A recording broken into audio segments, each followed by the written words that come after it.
Це перший теракт в історії Криму. 17 жовтня 2018 року трагедія стається в Керчі.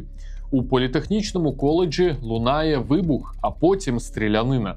За офіційними даними, там загинула 21 людина, більшість із них – студенти-підлітки.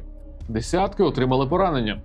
До окупації на півострові не було масових убивств у навчальних закладах, не було шкільних стрілянин. Показово, що протягом попередніх років окупації Росія масово фабрикувала терористичні справи, передусім проти кримських татар і мусульманських громад. Втім, до цього у Криму не було жодного реального теракту. І коли трагедія стається насправді, російська система виявляється неспроможною їй ані запобігти, ані швидко чесно пояснити. Згодом стає відомо, напад здійснив один студент коледжу, місцевий житель. Він легально отримав дозвіл на зброю в окупаційних органах, пройшов усі формальні перевірки, безперешкодно придбав набої та виготовив вибуховий пристрій.